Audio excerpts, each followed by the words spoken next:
You ready? You gonna kick it off? Welcome to the world premiere Klippah Talk. My name is Rice, and I just go by Rice. And this is my partner. I'm gonna let him introduce himself. I'm Ruck the barber. Welcome to Klippah Talk. Then going to the barbershop, sitting around. That's why it's crazy we chose the name Klippah Talk. I was about to say, I ain't that. It's a nice little remark. Inside of him exists that man. You got to get out of that comfort zone. I think that's it. All right. I think creativity, putting my touch on the head. You know, growing up, doing yard work, I always wanted to leave lines in grass, trimming hedges always. So just being creative and wanting to learn. Then going to the barbershop, sitting around, love the atmosphere, just trying to learn, and that's what pushed me to it. For me, it was more, I've always looked at people who, I'm not gonna say unfortunate, but I always wanted to look for that one that was somewhere they shouldn't be, which was me when I was a kid. So I felt like when I was working my regular jobs and working in the engineering department, etc., I was just making money. It didn't have any purpose. So I felt like being a barber gave me purpose, because I could find that one that was lost, hopefully try to change his life. Changing lives, to me, is more prosperous than making money. Because if I can keep that young man or that young woman from taking the wrong path, and I see myself in them, because it was people along the way who helped me. So barbering gave me that opportunity to find that diamond in the rough.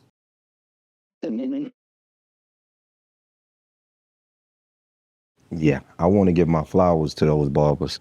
I would never have taken barbering as serious, because I've been cutting hair since I was like 13. But this gentleman was acquainted with my father growing up. His name was George Makins, but in respects to him changing he became Muslim. So now he's known as Kaleem Al-Wajid. And I want to give respect to him because our relationship was rocky, but he didn't care nothing about our relationship. He was more concerned with making sure that I had something that I could feed my family with for life. And that's the approach that he came to me with. He came to me like, would you like to make sure that your family always eat?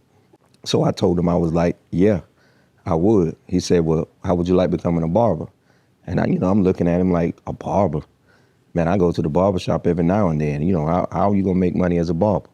So he explained to me, he was like, it's plenty of days where my pockets are empty and my family got to eat, but I go by the shop, all I need to cut really is one head. That's some chicken, some vegetables, and a pack of bread. And so that intrigued me to know that this trade would always make sure that my family ate. So I want to give my flowers to him, because I would have never taken the barbering serious. Then there's another phase that made me more of a people's person, because I'm an introvert, just being honest. Away from the shop, people, they give you a different side of me, like I never say anything.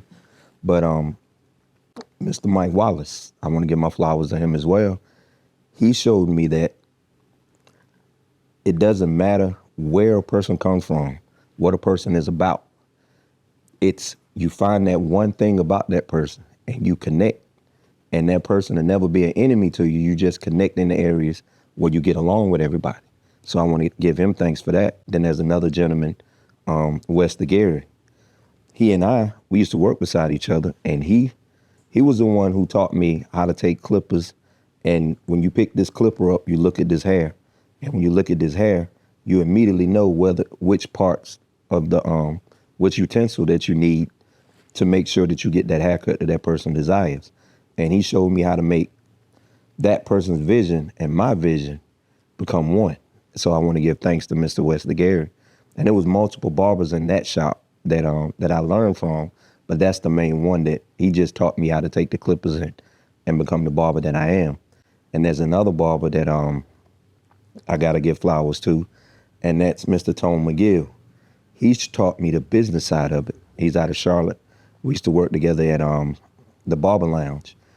Now, he took me in the corner one day because he's he looked at it. He was like, "You're not taking advantage of this of barbering." He's like, "Man, your craft and your way of cutting and your people skills are amazing." He's like, he told him this was back 2014, 2015. He's like, $3,000 to $5,000 should be the minimum for you. He said, especially in this area. And I'm looking at him because, at that point, $1,200, $1,500 was pretty much, all I was expecting, because that was the point that I reached. And he's like, if you brand yourself, you have to become a brand. And that's what a lot of barbers who get in this barber game, they don't make it a brand. They look at it like a hustle. Because, I meet barbers and they have other jobs, which I don't knock it. You know how much income you need. But if you take this barbering serious and treat people like people rather than, like can't wait to get to the next, then this right here could be more prosperous than having two jobs. There's one job. And that's what I learned from Tone McGill. And he introduced me to like how to approach different, he said it's like kind of like a radio station. It's got multiple genres. He said, you're successful as a barber when you can look across he said, most barbers, it's a reflection of where they hang at. He said, but when you become successful, some of these people you don't even hang with. He like, I'm not a lawyer, but I got lawyers on my team. I'm not I'm not in the entertainment industry, but I got entertainers on my team. He's like, so when you can get a genre of clientele versus just wherever you hang in, and don't let it be a reflection of where you are and where you at, because that's what most of it is.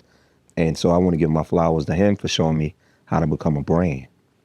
Then I want to give to my partner, I want to give him flowers as well, because like I've met and I've befriended a lot of people in the industry, and they're like brothers, but it's like I never day one had a connection with any barber.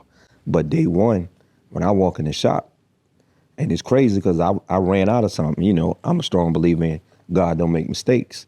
So I never run out of product because I buy product all the time. So I ran out of product, and I didn't know him from a can of paint. So, I was hesitant because I'm used to being around barbers. Most barbers like, hey man, this is what I need to do, what I got to do. So in talking to him, I just went over. I was like, hey man, I ran out of this spray, man. You mind if I use yours? He was like, cool.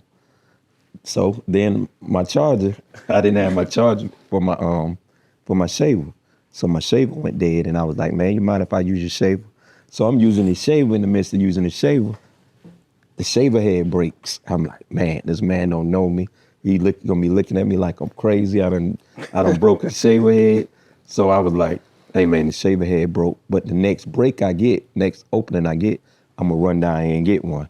He looked at me like I done heard, kind of felt like old girl song. Heard it all before Sunshine Anderson. So I laughed and he laughed. You know what I'm saying? But as soon as I finished, I went down, I bought one. And from that point on, the trust was there. He was like, okay, this man gonna do what he say he gonna do. So I want to give flowers to him because I don't think that I would be successful in this area if it wasn't for him, because I knew no one when I came to this area. So it was our friendship, and he introduced me to multiple people. And as people trusted him, they began to trust me. So I just want to give him his flowers as well. But those are the people who shaped and molded me in this industry. And I'm a reflection of a lot of them because I took on their personalities. Because my personality is just, I'm rude, to be honest. Like I'm blunt. I say whatever. But learning from all these barbers made me able to be patient and to just deal with anyone. And now I'm gonna be quiet and let my partner run off about the industry. He talk a lot. Well, man, it was many barbers that influenced me. Sitting around in the Palace Barbershop with Jeff and Tracy. Man, that's where it started. That's where my love for barbering, being in a barbershop started. Keenan Lott, he gave me my first shot in the shop, and he taught me a little bit. He showed me ways to improve my cutting, my fades, how to how to blend it in a little more, show a little more detail. King Clowney, he showed me a lot.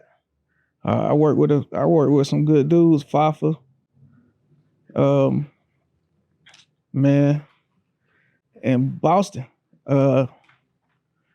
Boston showed me a little bit of the business side. And man, he basically pushed me into ownership.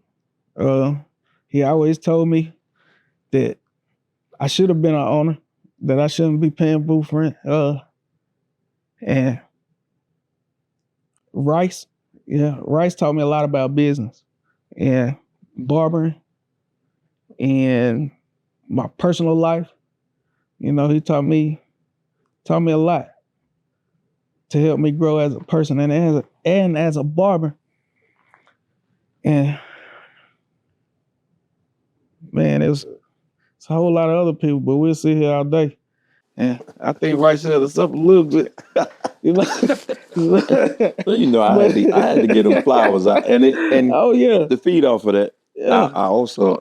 I should have mentioned Boston, because I have a lot of respect for him, because it takes a real man to do what he did. You know, like when we left the relationship, I didn't look at it as rocky, because I don't look at no situation as rocky. But for him to be a man to walk through these doors and congratulate us, you know, and like, I never told him thank you, but he saw that it's kind of like the eagle. When the eagle, he doesn't put his babies out, but he lets his babies know that, hey, if you're going to be here, it's going to be rocky. So he makes it uncomfortable for them so that they will go out on their own. And so that relationship that we had was similar to that. And I want to thank him, because I probably would still be working at his shop if he didn't see the potential in us.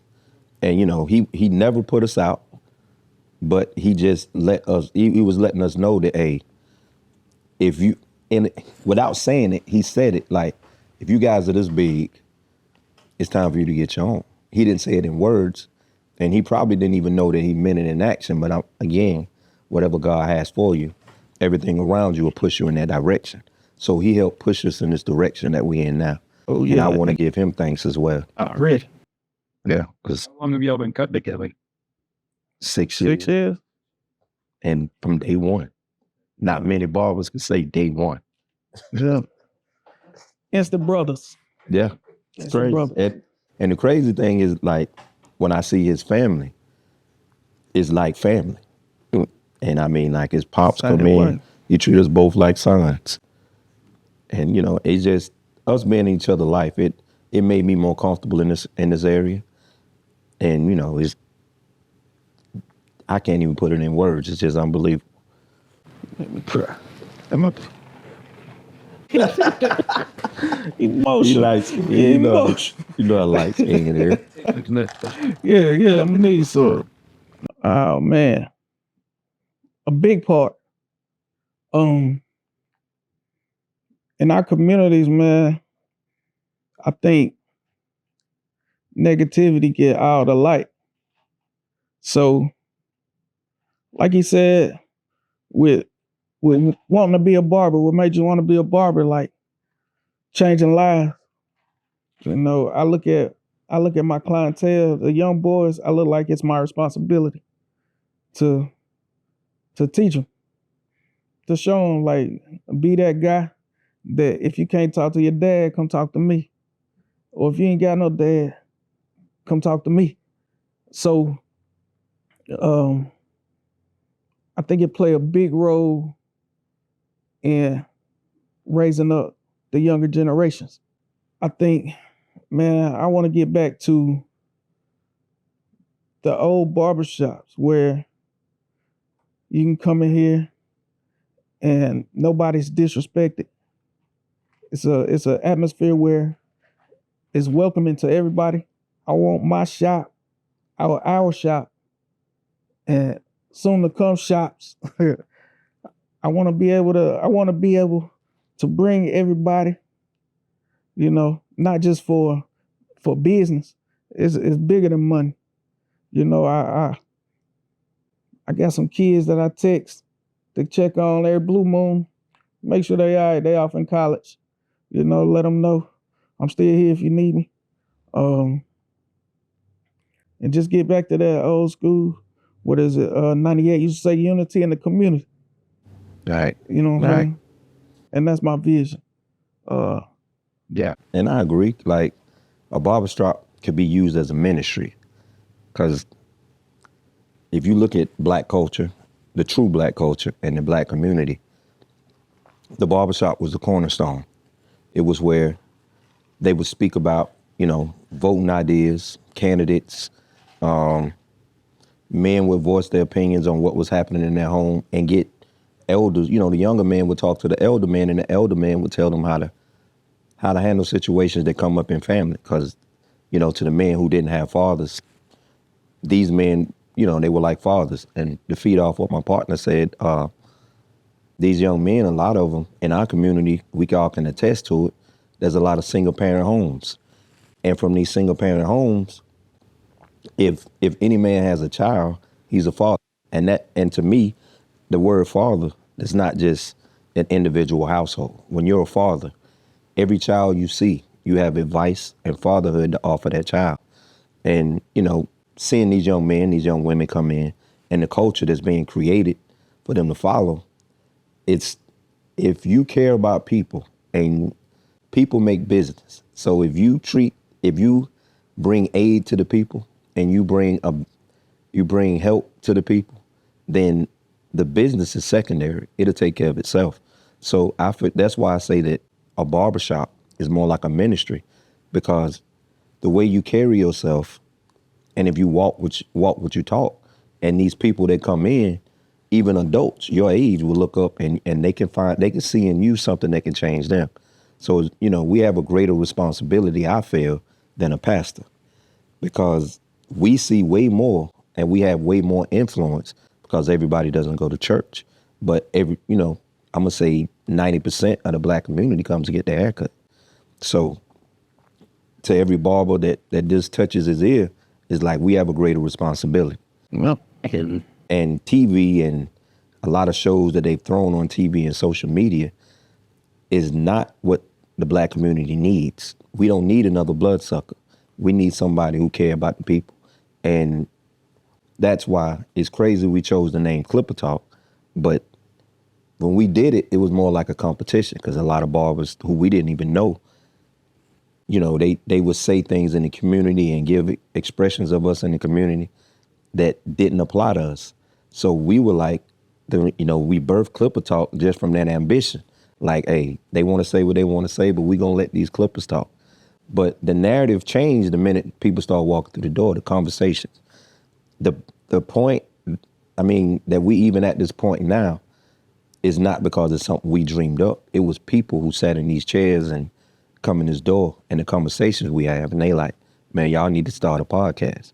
So, so that in itself, we did a reflection of how important it is that barbers take the responsibility of talking about something and doing something that matters versus doing it for the gram. You know, if I didn't make a dime barbering, if I was able to reach a youth or reach somebody and change somebody's lives, it would mean more than that money that I made, which is ridiculous to say that I wouldn't make money, because everybody come through the door. You know, they're bringing money to the table. But, you know, just in respects to that, I would say that we have a greater responsibility than what we're carrying. And my partner and I, that's our vision. It's bigger than a barbershop. Mm-hmm. When I got into this industry, my vision, just how I saw the world was so scarred. You know, and many of us, we don't recognize trauma. I was traumatized. I'm not gonna say I was filled with hate, but I had a limit. I had a great tolerance, limited tolerance for certain things in society. So like being in a barbershop taught me how to make it a race-free, you know, and sometimes those conversations come up, but when you hear the different perspectives and then you give your perspective, everybody can walk away with a collection of ideas on how to handle a situation that people may consider racist. Instead of looking at it as racist, it transferred me I just started saying traditionally minded. no one's really racist. No one's really cares about the color of skin until you're taught that. And so me now knowing that some of these people who act the way they act, they're taught to be like that. They're really not like that. So that made me hold the door for everybody. That makes me have more compassion for everybody. And if it wasn't for the barbershop, I wouldn't have it. And it taught me how to have a gender-free environment where if a woman comes in, we don't even have to say anything. The tone has been set. When a woman walks in the door, the conversations that are had, they make that, they will engage in the conversation. And, everybody's laughing and joking. And, that person's forgotten for a moment they're in a male environment. And so it's very important to be able to change that, to make sure that environment is suitable for everybody. Some shops, and you can attest to it. Yeah. Some shops, we get caught up into selfishness. Like, a lot of us, we're not men. And I can openly admit I had to grow to become a man. Just because we're a certain age don't make us men. It's the responsibility that you take on and the selflessness that you have. Like, it takes a lot for you to come in and not want, you go in some barbershops, you hear their personality, you hear their mood, you hear their motivations in the movies, the TV shows, and the music. I don't think that it's barbershop correct for a young man or a young woman to come in and you got perverse stuff on the TV or you got cursing on the TV. That may not be the influence of their house. And these are some of the things that we sat down and we talked about. Like, he was scarred from it. I was scarred from it. And we were just going to make sure that we create a judgment-free environment that you could come in and, if you come in and it's a mental health issue that you're talking about and you're trying to get me to conform to it, I'm not going to conform to it. But, like, if you need a judgment-free zone to talk about what you're going through, I have no judgment. I'm just a set of ears.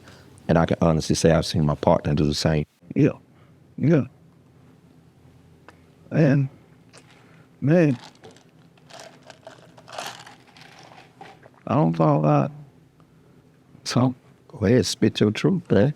Man, listen, I want to say this. I want to say thank you to everybody that support us. Right. That come through. Just the cake man that come through, the people that come through selling plates. I want to thank y'all. I appreciate everything. I want to thank my family for being patient, giving us time to grow our business into what it has been. I missed out a lot working, but man, most definitely so. I think that's about it for me, man. Yeah, I'm gonna give a shout out to my wife and my kids because they had to put up with a lot of missed appointments, a lot of late appointments, a lot of frustrations from Dad, where you at, to honey, our Friday nights, I want some Friday nights. I feel like a single parent sometimes. I feel like because you're putting so much into the business, but you saw the vision and you stuck with me, and through it all, I can honestly say that if it wasn't for the groans and the gripes and the growing pains, I don't think that we could have ever birthed this. Because, that's one thing that I pay attention to how life works, and there's nothing happens without growing pains. I mean, who's to say that a seed planted in the ground, that before it bursts out, that seed don't cry? So everything that happens is always growing pain. And it was those growing pains that I think that pushed me it pushed success fast, because I knew that once I reached success, that now I have more time to spend with them. And it was hard to sell them that vision, but they were patient enough. And still hard. Yes. Still hard, because it's seasons. Right. It's seasons for everything. So when it's that season, I use the winter months as that season to go get it. Right. So, man, Kelly, she she talk a lot of junk around in them seasons because I work a lot. But man, it's just for us, for them. And I know once our vision at Klippah Talk get to where we want it to be to its full potential, I'll be able to slow down. Yeah, we'll be able to slow down and reap some of the benefits of what we're going through right now. I know our wives put up with a lot. Mm-hmm. Like you said, man, missed appointments. You know, them late nights coming home at 10 o'clock. 12. Yeah. So I want to thank them for being patient. Yeah. Piggyback off one more statement you made with the season. Our season is in reverse. It's kind of, like if you look at the bear, he sleep all winter, he come out ravishing in the spring. We're totally opposite. We hibernate, and live off of what we make in the winter, because we go harder in the winter, and you spend most of that money and most of that time trying to, I make up for the time that I miss with my family in the summers, because now, that money that we made and that vision that I was giving them, they get they don't get the outpour, they get the trickles of it with the vacation and with the going to this place and that place, the shopping for the, just doing little stuff to put a Band-Aid on what they're going through. And again, like you said, I don't think we could be at this point if they didn't push us to go, not knowing they pushing us to go hard, so that we can get the job accomplished faster. And I'm just thankful that they hold on and they help us get to the vision. Yeah, because they don't know it, but that nagging keep me in the shop longer. Yeah, I love you. Yeah, that's true. That's true. Hey. Yeah. So, welcome to Klippah Talk. Yeah, welcome to Klippah Talk, and the upcoming videos and segments that we'll be doing, they'll be based off, we'll be talking with athletes, trying to get trying to help these young men out here navigate their athletic course and what athletics can do for them. Even if you don't go professional, the free education you can get from it, the training sessions you can grow from. We just want to show you the many aspects of being an athlete and the responsibilities of an athlete. And we'll be interviewing some pro athletes that we're gonna keep a secret. A few of them come through here, and I want to give shouts out to them. They know who they are. And some of the racing team, et cetera, lawyers, et cetera, the people that come in, we don't want to